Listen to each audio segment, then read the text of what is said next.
welcome to Rock, Paper, Swords, the historical action and adventure podcast. My name is Matthew Harvey. And my name is Stephen A. Mackay. We're both best-selling historical fiction authors, and together we chat about all things historical and anything that could fall under the banner of action and adventure in books, film, TV, and games. Oh, and we also talk about rock music from time to time.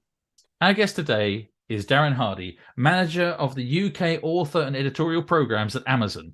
Before that, Darren was UK manager for Kindle Direct Publishing. With nearly 20 years working at Amazon, Darren is the perfect person to answer all our questions about what goes on behind the scenes at KDP and what new and exciting plans Amazon has for the future. Hello, Darren. Hello. It's great to be here. Thank you for the invitation. Glad to have you on. Thank you so much for coming on. It's brilliant to be here. First question that I've got for you is, could you please tell our listeners and us a bit about who you are and what your role entails, and maybe a little bit about your history in Amazon and how you got to where you are today? Yeah, absolutely. Yeah, I mean, usually whenever I start a conversation like this, I have to explain that job title because it's long, and often people say, "What does that mean?" Yes, in general terms, one of my primary responsibilities is helping to look after Kindle Direct Publishing in the UK. So that often involves, as Stephen will be painfully aware, sort of going to events and running all the panel discussions, and really sort of highlighting to authors how KDP, Kindle Direct Publishing, can help them on their publishing journey, and inevitably sort of answer questions that come up as part of that. My team also looks after other areas of the business, like sort of relationships with literary agents. We also run out of my team the Amazon Literary Partnership Program, which is the donation program that we have that donates money to non-profit organizations around the UK that are supporting a love of writing, be it sort of working with children in after-school clubs, working with underrepresented communities, or authors that are looking for mentoring. We make donations to those groups all around the UK and help them sort of deliver their programs, which is something that we're incredibly sort of passionate and excited about being involved in. And also within my team, we look after some of our editorial programs. So, Amazon, we are a team of book lovers, and it's most days we will start the day with a discussion about a book that we've read or a book that we're looking forward to. And obviously Amazon is famous for its algorithms, and it's, because customers looked at this, also looked at that, but we also talk about the books that we love. And if you go onto the Amazon books website, you can see some articles about authors that we've interviewed or book lists that we've put together that just convey hopefully some of the sort of recent books that we've looked at that we've been particularly excited about. And yes, that's some of the things that I get to do in my role. You mentioned algorithms there. This is not a question that we had noted down, actually. I don't know why. That's perfect. But I remember it when I was at the London Book Fair. We went out for dinner, and I'm sure it was the guy that was the head of CreateSpace at the time. Okay, yeah. Big, tall American guy. Mm. I was sitting beside him, and I asked him about the algorithms, and he said to me, "Even we don't know how they work." So was he just pretending? Do you know how they work? It is funny, isn't it? We all talk about the algorithms, and I think there's a perception that somewhere at Amazon there's this massive computer with a sort of clock running, doing all these calculations. And of course, it's not like that at all.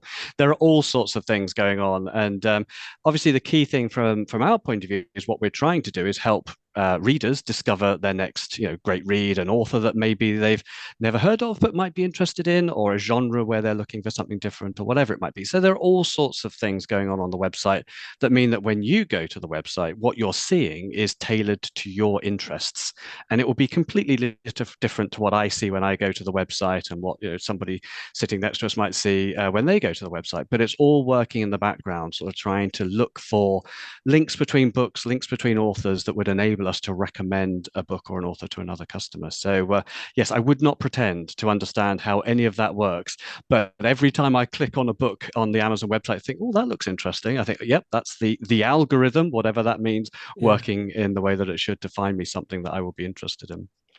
And yet there's people out there that will take money off the likes of us, pretending that they know how the algorithm works. And, they'll show you how to get around it and how to play it.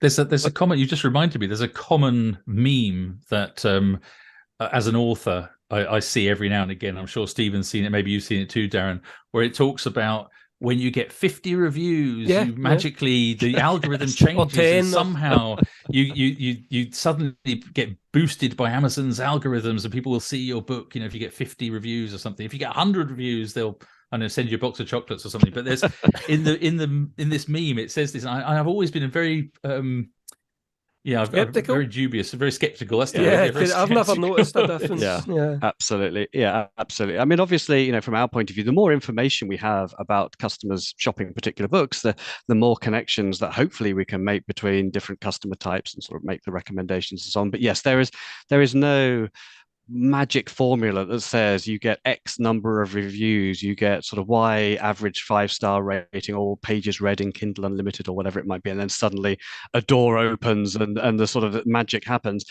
All you need, you need one sale, you need one customer review, and that's the start of the process. Now, obviously, if you have 100 sales or 100 customer reviews, that gives us more information and more data. But yes, I think people can get very hung up on the fact that there's a secret formula out there that they are the only person that hasn't been told. And of course, one of the joys of publishing is nobody knows. And this isn't, this is just within independent publishing. This is all of publishing. I've worked in the books industry for many, many years, and I've sat down in front of a book and thought, this is an absolute surefire #1 bestseller, and never heard of it again. And others where I thought, well, yes, I'm really not sure about this book, only to find a few weeks later it's the top of the charts. And nobody knows how that works. I think it's one of the great joys of the publishing industry. Also, maybe one of the frustrations for many people, because they would like it to be a simple formula. But no, I think it's one of the great things is, authors are creating so many wonderful ideas, so many varied ideas. There is not a secret formula that anybody can say, I can tell you how to do this. I'd be very wary of those kinds of things. We get asked it all the time, don't we, Matthew? We get emails and messages, what's your tips? How do I do this like you did? And I was just thinking. I remember right back when my first couple of books I self-published on Kindle, just the same as Stephen. In fact, I was basically copying Stephen. So I saw Stephen was successful, so I thought I'll jump on and do the same sort of thing. And I remember another writer who'd been published for a few books when I published my first book, contacted me and sort of said, I don't know how you've done it, but you've done so well, getting all these reviews and everything. And I thought, well, I don't know how I've done it either. Exactly. What do you mean? I just wrote this book and put it on Kindle and asked some people for reviews, and everything just went well. It's your luck, really. Yeah. I mean, I'm sure there's more to it. That's it. I mean, you definitely see a difference between authors that take it very seriously as a business, have a clear business plan, a marketing plan, and all those other things, versus somebody who's just happy to get their book published. And if one person buys it, then that's amazing and that's brilliant. But I think it's always one of the interesting things whenever we do like our panel discussions, as a way of trying to highlight some of the experiences that authors that we know that have been successful have gained, is they will, more often than not say, well, this has worked for me. There's absolutely no guarantee it will work for anybody else, but here's my experience, and take of that what you will and discard what you don't like. And absolutely, there is no sort of magic formula that's going to guarantee success, that's for sure. Just on successful authors, we recently had Peter Gibbons on the podcast. Of course, yes. And he won the Kindle Storyteller Award last year. So can you tell us a bit about the award and what people need to know to enter? I'd always assumed it'd be best to enter book one in a series. Peter won it, and his book was like the third or fourth, so that was a surprise to me. Yes, absolutely. Yeah. So Kindle Storyteller, we are in our 7th year in the UK. We've been running this writing competition for 7 years now. Between the 1st of May and the 31st of August, if you publish a new book through KDP, you can enter into this writing contest. There is a website page you can go to, which is amazon.co.uk/storyteller, and you can find all the information there. You need to upload a keyword within your metadata, which helps us identify that you've entered the book. And in the UK, it's Storyteller UK 2023. As I say, you can find that on the website if you want to go and have a look. And there's a few other sort of terms and conditions as well that you need to apply. The book goes into KDP Select so that it can participate in Kindle Unlimited, which obviously for many authors is a huge sort of interest driver for readers and revenue driver. And what we do is we use once the books, the competition is closed for entries on the 31st of August, we compile all the customer data that we can see about those books. So pages read in Kindle Unlimited, unit sales, customer reviews, and we use that to distill the thousands and thousands of entries that we get into a shortlist. And usually the shortlist is around sort of 5 titles. And so it's really driven by customer, customer behavior. Which Right, books have they liked? right. And we look at it from a couple of different dimensions, because obviously we also want to make sure that lots of different types of authors have a chance to sort of be selected. So, if we just ran a simple bestseller report, then you're obviously going to have all your big selling KDP authors are participating, but we also look at some of the quality of the customer reviews and so on. And then we take that to a judging panel, and the judging panel read all of the shortlisted books and select their winner. And this year, the judging panel, there's usually some Amazon people I get to participate, which I'm always very excited about. Members of our editorial team often participate. And we also have Sue Perkins and Floella Benjamin participating this year as two of our sort of celebrity ambassadors, if I can put it that way. And really what they're looking for is the best storyteller, the book that tells you the best story. And we've often had books shortlisted that have been midway through a series, and that's absolutely fine as long as you can pick that book up and lose yourself in the story quite quickly and not be sort of confused by the fact that you haven't read the previous 5 volumes in the series. That's absolutely fine. And so we've had a real mix of titles that have been shortlisted before, including also non-fiction, which, when we're talking about storytelling, it is storytelling in its sort of real diversity. So a couple of years ago, we had a book called Llama Drama was our winner, by Anna McNuff, which was a autobiography account of her cycling through South America with a friend, which was absolutely amazing story. It was factual based, but she had a really great gift for storytelling. I would encourage anybody publishing a book in that entry window to enter. And who knows, it could be you.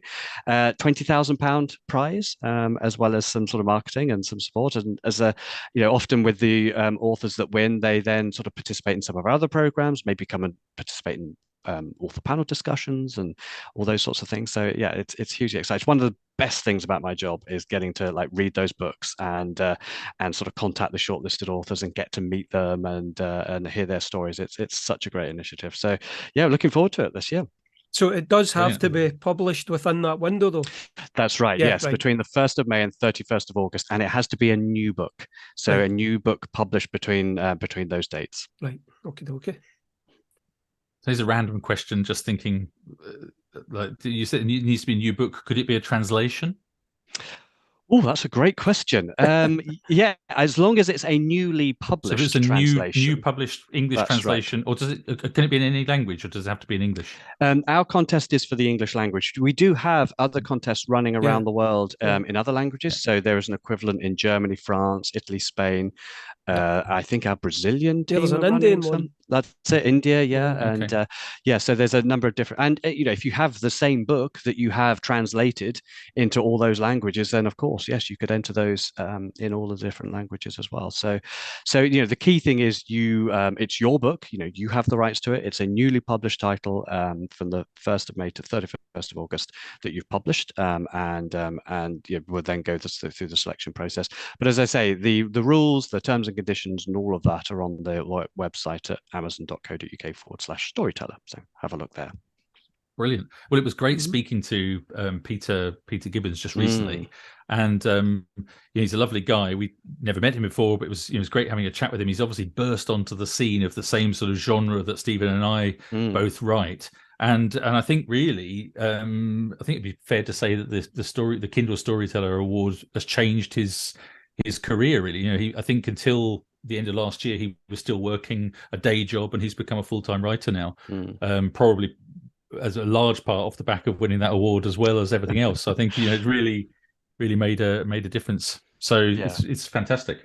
It is. It's so brilliant, and it's so sort of such a privilege to be part of that. I mean, and storyteller winners, we've had relatively new authors like Peter, who've been writing for a short period of time. Some of our winners before have been very well-established authors. As Stephen's saying, sometimes it's like volume 1 in a series, sometimes it's later in a series. It's really sort of wide open sort of entry sort of criteria, and the books that come through are from a wide variety of different sort of backgrounds as well. So we try and sort of make it as inclusive inclusive as we can, as broad as we can. Obviously, we need some rules to make it manageable. Yeah. And we also hope across that sort of window, it acts as a real sort of spur for authors. And I hear from authors a lot of the time, yes, I'm writing my book, I'm almost there, but actually publishing can sometimes be quite a big step. Is it really finished? Am I really done? And so we think, hopefully by creating that sort of deadline, essentially, it might give people that spur to think, okay, this is it. 31st of August, I'm going to get my book published in before that so that I can enter the competition. And that would be brilliant, if we can help authors over that finish line. Yeah, brilliant. Well, when we knew we were going to get you on the podcast, we put out on Twitter and Facebook and asked our listeners whether they had any questions to put to somebody from KDP and Amazon. So we've got a few questions that we've compiled. Obviously, we've got quite a few independently published authors and people that are interested in that. So the first one, several people asked about a recent change there has been to categories, apparently. So I don't know much about this at all because now I don't really get involved with the whole category thing, as I've got like one novella on self-published, but most of it I'm not involved in that. But it seems that, so you could tell us a bit more about it, but it seems that the new rules only allow 3 categories, but in the past you used to be able to pick a couple, and then you could then ask KDP to add another 8. So you'd get maybe 10 in total. So what's the thinking behind this change, and how does it impact, writers' ability to reach their audience? Can people select different categories in different marketplaces? Sometimes the categories some countries have got different categories. Historical fiction in the USA might be a different thing in the UK. So. Yes, that's right. Yes. I mean, ultimately, what we've been trying to do is simplify the process. As you say, Matthew, there was a time where there was a sort of quite a complex process of adding multiple categories. And I think really almost like over-engineering the process in a way. And I think there was that temptation of thinking, okay, well, I can have X number of categories, so therefore I should have X number of categories. And ultimately, it didn't really help the reader's experience on the website. It's sort of most books have like a couple of key categories that they're in, and that's where most readers will go to sort of go and find them. And so we felt it would be a much better reader experience and also a much simpler author experience to be able to say, okay, let's focus this down a little bit. 3 categories is going to get you where you need to be on the website. There's no doubt about it, and that will help, I think, reduce some of the churn and some of the worry that in some ways maybe an author is not doing everything that they can do to sort of get their book into all these different places around the website where it may belong. So yes, I think that's really it. And really the key driver around that is thinking about your book. Where are your readers going to be on the Amazon website? And often we know from lots of authors' experience, the way they do that is they go and look at their similar books. They go and look at authors that they admire in a category that they know they write in, and have a look and see what sort of information that gives you in terms of what you should do for your book, and then put those categories on your book, and that will be a great starting point. Obviously, with all of your metadata around your book, so product descriptions, the keywords you're putting into your book to help it sort of surface in search results, all those kind of things, you can change. You can update a lot of that information on KDP on a sort of regular basis. Obviously, it helps not to do it too often because you're going to confuse your readers if they come to the website and books are sort of disappearing and then reappearing all sorts of other places. But it is the sort of thing where you can put, let's say, put your 3 categories in, see how that goes, put in your keywords, see how that goes, give it a period of time, see what kind of reader engagement you're getting, and then if needs be, go and make some changes and see what that does. So hopefully a great simplify. It's still relatively early days, obviously, and as you say, some of the categorization structures vary around the world, so it can sometimes take a little bit of getting used to in terms of what's the industry standard. What are readers in France expecting a book to be classified as versus a reader in the UK, and again, there's no magic formula with these kind of things. I think it's a question of like thinking about your book, what's right for your readers, and using that and seeing how that goes. I think the subtitles, sorry Matthew, changing the subtitle, I never really used to bother with subtitles, but I put a short story recently and I had a subtitle, and after about a week I thought I'll try a different one, and as soon as I changed it, I actually got to number 1 in one of the charts. Yeah.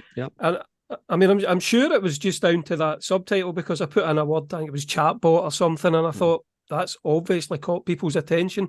So like you say, there's no magic formula. Mm. You have to just try different things and hopefully something will come off eventually. And it is good that you can kind of change these things around. Yeah. So I was going to ask about the category thing. So this changing the number of categories. So how is this linked to the different charts that there are? Are the charts related? Are the charts the categories? Does this mean that now my book, A Time for Swords, won't be number one in metalwork as it has been for I don't know how many years? If it doesn't belong in metalwork, then yes, absolutely. It's got swords in it. That's right. Yes, that's true. Yes, I mean, yes, obviously it will impact potentially where your book is surfacing around the website. But of course, we also have a look at where we put where we can, like we talked about earlier, with things like the sort of the algorithms and all of those kind of things. We're always looking for how we can surface a book in front of a reader who might be interested in it, and a lot of that is based on the the website and where it is, and category will be a big part of that. Keywords will be a big part of that, but then also it's driven by us sending out emails, us sending out author follows alerts to readers saying, here's an author you might be interested in. So there's all sorts of different ways in which a book can sort of be helped to get in front of the right reader. Categories is clearly one of them, and clearly an important one, but it's not the only one at all. And I think with all of these changes, it's always important to bear in mind, your book, ultimately, it's a product. You've got a number of different levers in which you can pull to get that product in front of potentially sort of interested customers. Think about it all in the round. Think about how it all fits together, and try not to sort of get too worried about one particular element of it. Obviously, each element needs to be right, but it's about the whole sort of broad mix. And here, listen to your readers. Often you'll see customer reviews say, "Oh, I thought this book was going to be this type of book. The title, I was confused by the title, or I was confused by the product description, or I found this book in this category. I think it should have been this other category." You can use that feedback to hone your strategy over time. Yeah, I got a review for the short story. It was complaining that he bought it because it was too short, even though it's in the title and it's on the cover. A quick read. Yeah, but, yeah. I mean, you can only do your best, can you? That's it. It's one of the joys, isn't it? Absolutely. Yeah, we hear so many of those stories. Yeah. But yeah, again, I mean, it may be that you've done everything that you can, and perhaps for some reason that reader was just confused. But it's interesting feedback. You can have a look at it and see, well, is there something I could have done differently? Is there something I should have added to the product description or the subtitle or whatever it might be? It's all good information. I was going to say one of the highlights, talking about all the things that Amazon does and sends emails out to people, directing them to new books and things that they might like. One of the highlights of every few weeks is I'll get an email from Amazon recommending my own book to me, which I always find amusing. Yes, so one of my books is like, "Oh, you might like this." Oh, brilliant! Yes. Yeah. That's probably because you've bought so many copies of your own book, Matthew. That's true. You never know. Yeah, 10,000 paperbacks. Huge. I think it's probably not so much that I bought them, but probably surfed the web looking at them, because it definitely will know how many times you clicked on the page. And as an author, as we've admitted in the past, we read all of our reviews. So somebody that goes in and checks your reviews, and then raves at the bad reviews and celebrates less so the positives, because obviously that's what we do. But yeah, it probably Amazon algorithm somewhere is going like, this guy's looked at these Matthew Harvey books like 7 million times in the last 3 years. He must love them. We'll move on to this one. Gary Bowl says to thank you at KDP for what you do, helping authors get published. And I think we can both agree, me and Matthew, that it's a wonderful system. I wrote a story recently about artificial intelligence. I started it on the Tuesday and I published it on KDP the next Tuesday. So it only took a week. So yeah, thank you for everything you do. But on the subject of short stories, the chart placings, so the story has, say, 30 pages and a full novel has 300 pages. So would I have to sell like 10 times that, or have 10 times the amount of page reads on Kindle Unlimited to get to the same chart place as one novel being fully read? Do you know what I mean? Yeah, absolutely. Yeah, interesting question. Well, I mean, obviously, chart placements is an amalgamation of a whole variety of things. I mean, ultimately, we're looking at unit sales, we're looking at pages read, all those sorts of things. So, I don't think there's any sort of hard and fast rule that says yes, as a short story of 10% the length of a full novel, if I can put it that way, you need to sell 90% sort of more in order to compete. It's not quite like that. Right. I mean, to be honest, chart placing is a little bit like the algorithm conversation. I do not understand the sort of the no doubt hugely complicated sort of mechanics behind chart placements. But no, I think the key thing is just selling as many as you can, Right. and obviously pages read and those sorts of things, and that inevitably will help your chart placement. But yeah, it's an interesting one, interesting question. So, following on from the conversation about the fact that Stephen wrote a story about AI, AI obviously is a huge thing at the moment. Yeah. And we've got, again, a question from one of our readers, Jason McAuliffe. I never know how to pronounce his surname. It's the second time he's put in a question. I don't know. I need to find out. But yeah, he asked, I'd like to know if Amazon have been flooded with AI-written books, and if so, are they going to set up some sort of screening to prevent utter rubbish from entering their stores? So that's the question. And then following on from that, we just saw a news article yesterday. Actually, I think it was a tweet that somebody had tweeted, and then the news article picked up on it. But it appeared that there were lots of AI-generated books appearing in top 100 lists in some categories. And it looked like lots of page reads on Kindle Unlimited. So they've got some sort of click farms working to read these books that have been generated with probably drivel. And so all of that seems to link into the question, really. So what is Amazon doing about this, what's happening? Yes, but I guess there's two elements to that. There's one is like the general question, which the whole industry is debating about AI and its role in publishing, and that, I mean, that's a fascinating question. I'd love to be sort of having this conversation in maybe a year's time to see how this is all going to evolve, because it's still early days, but obviously it's moving very, very quickly. Yeah, absolutely. And I'm aware, even before this sort of recent discussion, how authors have used AI tools and various things in their writing, and obviously someone was even telling me that ultimately even a spell checker is a form of AI in a way. Well, I was thinking this when we're talking about algorithms, that is also, it's big data, it's that's AI. yeah. The difference is that this is generative AI, and so there's different categories, and I think it's all, but now this sort of generative AI is becoming the catch-all kind of, when everyone's saying AI, they're thinking about things actually generating content, aren't they, and writing stuff. Yeah, absolutely. So I think from a general point of view, authors will hopefully continue to use a lot of these tools from a creative point of view, and in a sort of very positive way.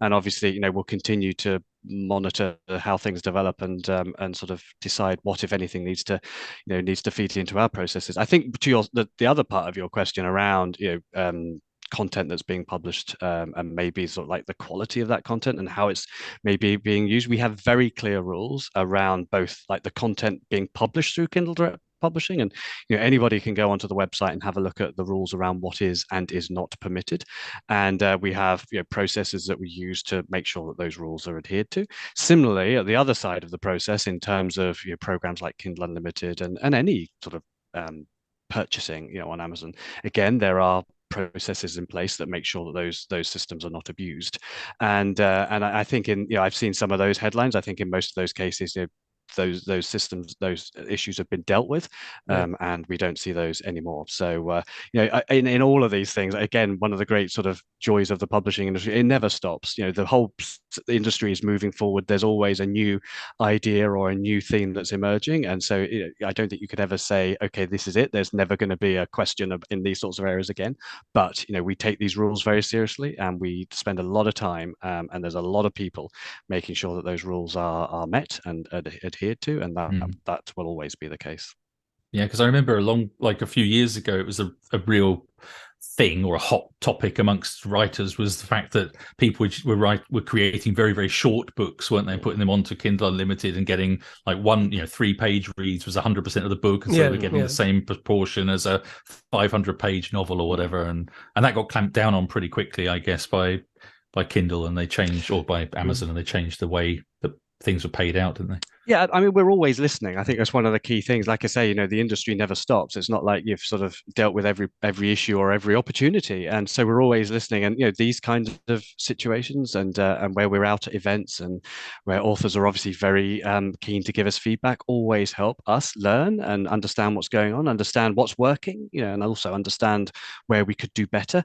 And all of that feeds into our plans and sort of what we're trying to do. Because ultimately, within Kindle Direct Publishing, great thing about Kindle Direct Publishing from an author's point of view is you can walk away from it at any point. You're not tied, apart from KDP Select, but 90-day exclusivity program. You're not tied to anything. And if you don't like a service or it's not working for you, and you've actually found an alternative which is more effective for you, then you have that complete sort of freedom. And so that really means that we have to do a good job. We really have to make sure we are always thinking about authors and readers and how can we do better. And these situations, will evolve, and we will learn from them as well. Yeah. Okay. We had another question.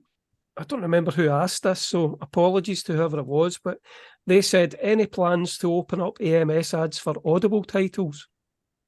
Oh, that's a really interesting question. I don't know the answer to that. I'm afraid I don't. I mean, obviously, advertising has changed a lot over the last few years, and recently, KDP authors had access to advertising through their KDP account. Also, sort of authors published through traditional publishing contracts, if I can put it that way, also have access to advertising. That's a fairly recent change. But yes, I don't know. I don't know the answer to that. We'll have to come back to you on that one. No, I would quite like to be able to do that as well, because I've noticed recently that my Audible books really don't sell very much. And I think it would be great to use ads somehow, because there's not really anywhere to use advertising for audiobooks. Yeah, interesting. So, yeah, that would be Yeah. Thank you. I will make a note of that. Yes. Some feedback, some useful feedback. There you go. So yeah, I can't remember who asked it either. Yeah, we'll have to go back and find out. But question number 10, Stephen, what do you reckon? Yeah. Well, you can't ask that, Matthew. I can't ask that. You can. I'll have to. Okay. So I really love being able to get paperbacks through KDP, which was formerly CreateSpace. So how do you see that side of things developing for you guys at KDP? Maybe opportunities for us authors to do price promotions. I mean, I guess it must be really hard because there's like paper costs that you just can't get around, and they're like everything else, no doubt, going up. But do you have any plans for paperbacks or hardbacks? Yeah, I mean, certainly in terms of the services that we offer on the print side, absolutely. I mean, obviously, hardbacks were a recent innovation that we launched. As you say, we started with the paperback a fair while ago now, and we had lots of feedback from authors saying, "Yep, we know that our readers would love a hardback edition." Sorry, so we added that in a little while ago, and that's definitely been something that lots of people have been very sort of positive about. I think it's really interesting. I mean, you go back a few years, and it was very much I am a digital author or I am a print author, and it was almost seen as two separate things. But increasingly, you can see how it's much more sort of blurred now, and that you have so many authors that maybe started as a digital author, where that was their primary focus, where they have these fans who want the block of books on their shelf, and they want to be able to sort of collect them. And so I think that shows no signs of sort of slowing down in any way at all. So I think, yes, print will continue to be something that we will look at. I don't have any sort of specific announcements or information I can give you about any sort of forward plans at this stage, but hardbacks proved very popular, and some of the new services that we offered in terms of like standard color printing. So printing, obviously, as you mentioned, can be quite expensive from a sort of color point of view. So we have a couple of different color rates that we've introduced recently, which help with some of that as well. So yes, we will continue to look at that and continue to listen and see what other opportunities we have in the future. Nice one. Have you got so I think you were you involved, Stephen, in the Amazon Academy events? Was that what you were? I did Glasgow and Edinburgh. They were good fun. Yeah. They were amazing good fun. So are there any more of those planned?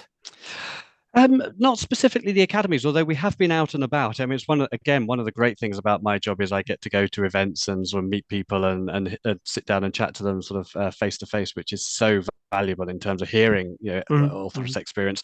We recently did an event, the SPS event, the Self-Publishing Show Live with Mark Dawson and James Blatch. So that was a week or so ago in London, and we are in discussions with various groups about sort of getting out sort of further around the UK. So yes, watch this space. But it's always really interesting. I think the main thing is just knowing where is the interest, where can we go, and talk to people.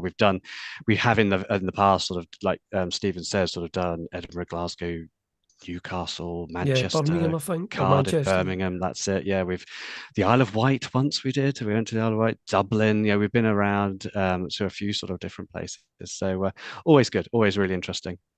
You mentioned Mark Dawson. I mean, it must be amazing seeing people like Mark Dawson and L.J. Ross and, of course, Yeah. Stephen Mackay here, whose careers have completely exploded and gone, stratospheric through publishing on Kindle. It must be incredible to see that.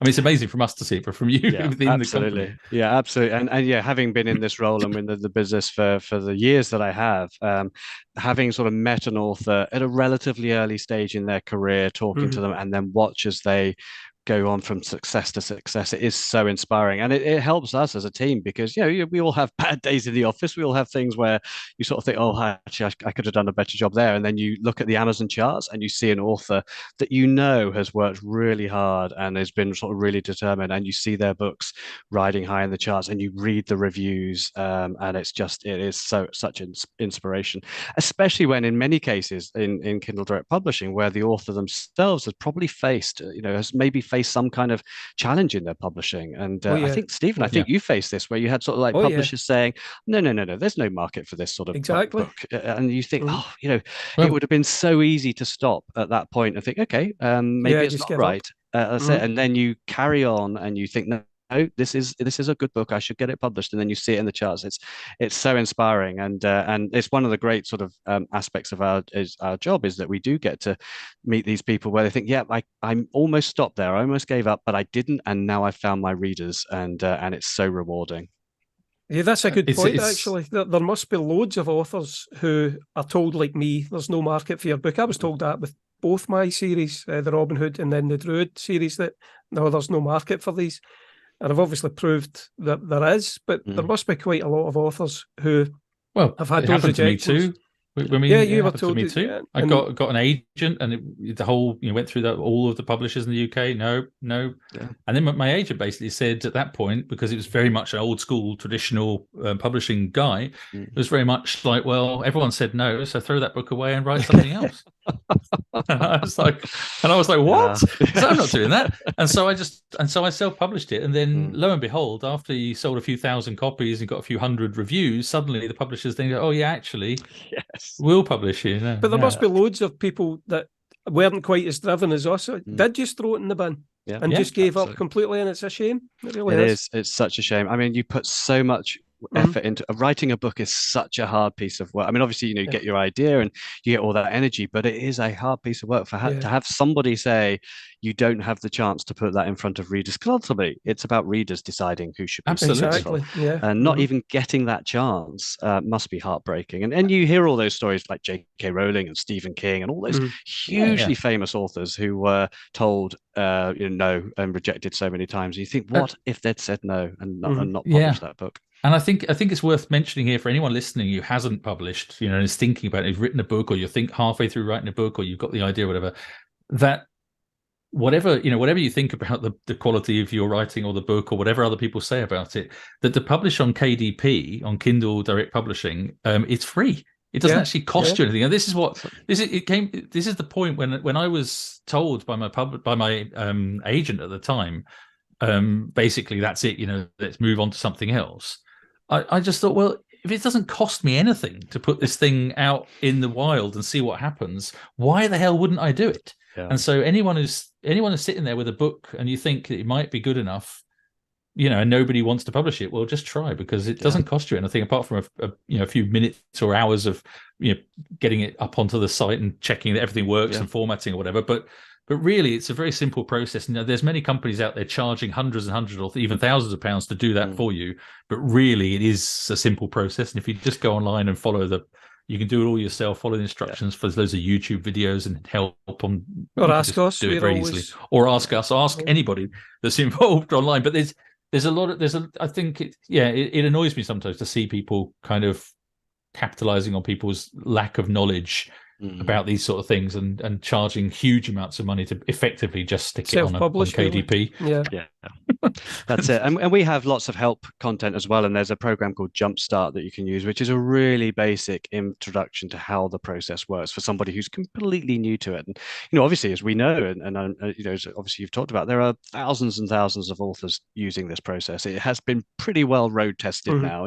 Obviously, there's always things that I'm sure we can improve, but in terms of like getting the basics right, it is a few simple clicks. You take your time, as the person in control of the process, it's entirely up to you how quickly you go through that process. And I've heard from many authors that go through the whole sort of getting it all ready, and then they wait to like press that publishing button and can wait days and weeks because they're just not sure. And it's entirely up to them, if that's what they want to do, but then go ahead and click it. And, as an independent author, you retain all of the intellectual property. It's your book. So if you decide that you want to change your mind, nobody can tell you not to. You just, remove the book, change the book, whatever you want to do.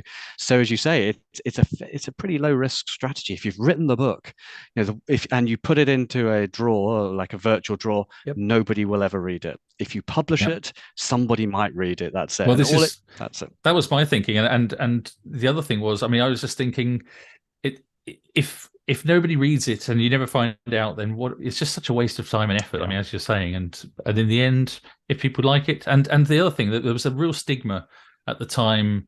I think it's less of a stigma now, but it's probably still there a bit.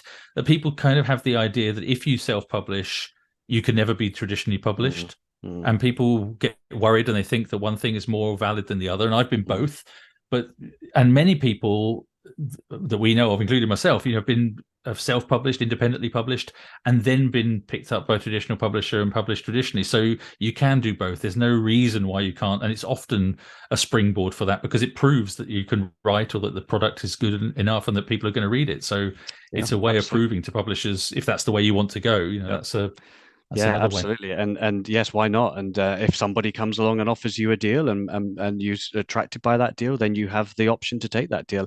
Equally, I think what we're hearing from a lot of indies now is they're offered the deal and think, well, actually, I'm very happy doing what I'm doing. Why would I give up that control? And there's no one way of doing it. It's down to the individual to decide what's right for them, and you make those choices. So absolutely. I think the worst, in many ways, I think the worst thing is that you put, like, let's say, a year or two into writing that book, and you're sort of knocked back, and we hear this from authors, that takes the wind out of their sails. They put that book away, and they stop writing, and you just what opportunity has been missed? So at least if the book is out there, you get some reviews. Maybe you might even learn. Maybe often you hear lots of authors say, "Well, yes, my first book wasn't a great book, but it was the foundation of a writing career, and I learned so much from that book."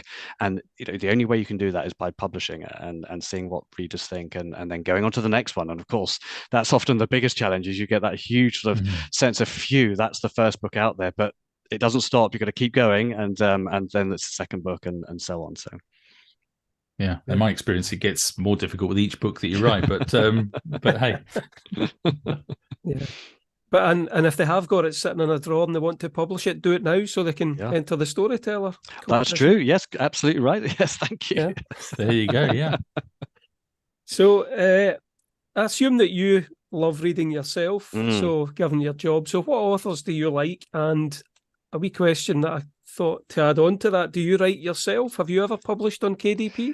That is a great question. I have not. Well, I have published on KDP in the sense that I've sort of tried to sort of test the process and make sure that it's all working and really understand how it works. I have famously or infamously 2 ideas for a novel which I have been working on for the last 20 years, both of them, without them getting much beyond like half a dozen post-it notes, which I've sort of stopped carrying around with me.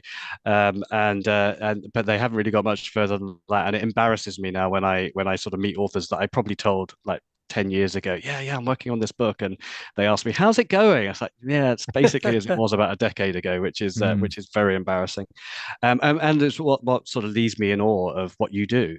Writing a book is hard work. Writing a number of books is hard work, and I'm completely blown away by like the creativity of authors that I get to meet on a regular basis and hear about all their fresh ideas. It's so inspiring. Sadly, I think it almost like ends up intimidating me slightly, because I think, okay, they're doing such amazing things. Can I really do that? But yes, it will happen. It will definitely happen. But it hasn't happened yet.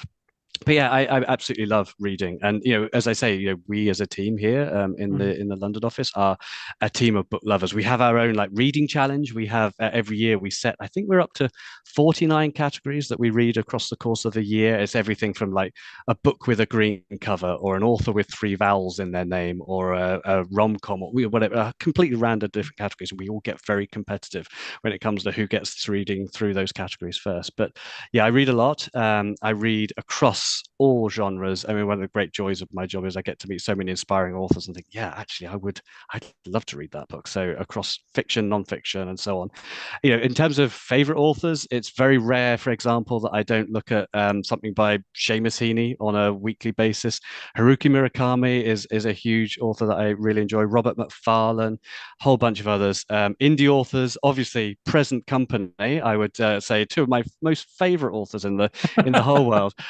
And so many of the authors that I get to meet on a regular basis, I just love reading their books, and have to sort of try and downplay the fanboy thing every time you get to meet them again and say, yeah, love that book. That was such a great book. But yeah, books is where we started. But we are a team of book lovers, and pretty much every day we will be talking about a book that we've read, we're looking forward to, an author that we've met whose story sounded really inspiring, and long may that continue. It's what's kept me in this industry for a large number of years now.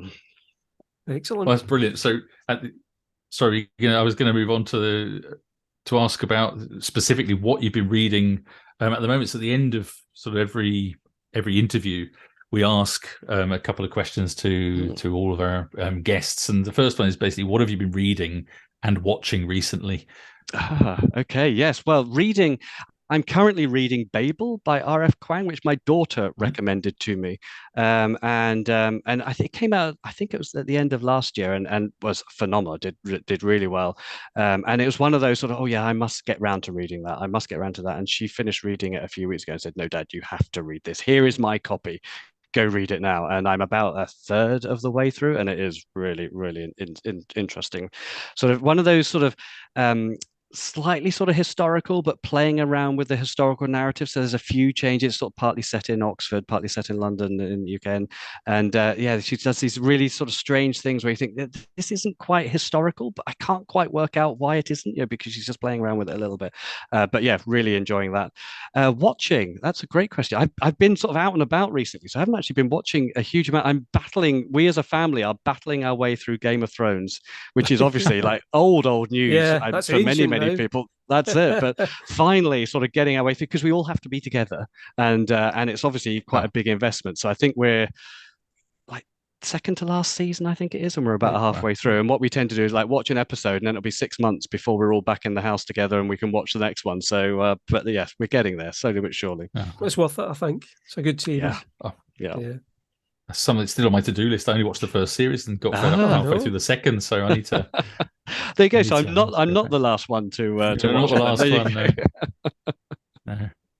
Okay, this is usually the last question. We usually make it a 2-part question. I don't know how the second part will work for you, but what have you been listening to, like music? And do you listen to music when we usually say writing, but when you're in the office, or do you listen to music? Yeah, I love music. Music is my second sort of great passion behind reading. When I left university and had no idea what I wanted to do with my life, it was essentially go work in a bookshop or go work in a record shop, and I ended up going down the bookshop route.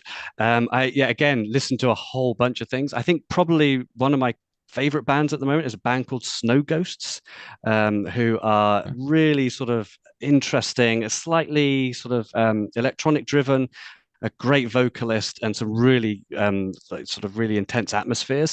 And I've been listening to them almost on repeat over the last sort of few weeks or so, and love not necessarily sort of a huge amount of rock guitar, but John Martin is somebody I listen to a lot. Nick Drake, and there's a book come out about him recently, which I'm very looking forward to reading. So there's some of my recent highlights. I had also the great joy of taking my daughter to see Depeche Mode for the first time in Twickenham a couple of weeks ago. So we went as a family, the three of us, and yeah, she absolutely loved it. And she's actually studying a music degree and got to write a paper about Depeche Mode, where I had to photograph for her the sleeves of all my old vinyl, and it made me feel like a sort of museum when I said, no, these are historical records. You need to get them out, so she can include some references in a paper she was writing. It was great, but also slightly depressing as well. So you're like a curator, archivist of old, dusty old tomes of rock music and pop Bring music. out the vinyl. Although vinyl's coming back, isn't it? Yes, definitely. It's back. Yeah. So yeah, and I think that's one of the great joys of like family, like with my daughter recommending Babel to me, is being able to introduce your children to what you love, authors that you love, or music you love, and vice versa. It coming back at you and thinking, I would never have read this or would never have listened to this, but I'm so glad that I did. And that's what books are all about, and I guess what alt music is all about as well, is it inspires people to share and really sort of inspires people to sort of get behind a particular writer or band or whatever it might be. And it's such a great place to be involved in the publishing world. Yeah, we're going to see Motley Crue and Def Leppard with my daughter next week. I don't really know why, because it's me that likes that music, but that's what we're doing next week. Oh, brilliant. Well, on that note of talking about inspiration and inspiring things and writing and music, so you've been a great inspirational guest, so thanks very much. Thank you very much. It's been great to be here. Thank you for the invitation. It was great speaking to you. Thank you. It's something a bit different for our listeners, I think, and helpful, hopefully. I'm sure they'll really enjoy it, because as I said, we've got lots of people, lots of writers will be really interested, and hopefully, there'll be somebody out there listening to this that will actually think, you know what, I'm going to take that book out of the bottom drawer of my hard drive and go and find KDP and stick it on Amazon and see how it goes. So yeah, absolutely, that would be great. And yeah, we'd love to hear if there was, and then who knows, maybe in a year's time, they're the one that won the storyteller contest, and they'll be back to talk to you about it. That would be quite something. That would be great. That would be something. Yeah. Thanks very much, Darren. Thank you. Okay, thank you, Darren. Thank you both. Thank you. That's it for today's episode. We hope you've enjoyed it. If you have, please take a moment to leave a review on whatever platform you're listening on, and don't forget to subscribe. Let us know if you have any questions or things you would like us to cover in future episodes. We're on Facebook, facebook.com/Rock Paper Swords podcast, and Twitter @rock_swords. The theme music is written and performed and copyrighted by us. Until next time, a Rock Paper Swords is goodbye from me, Matthew Harvey. And it's goodbye from me, Stephen A. Mackay. Otherwise known as Mrs. Doubtfire. And remember, whatever action and adventure you have going on in your life, be kind. Stay safe. And happy reading.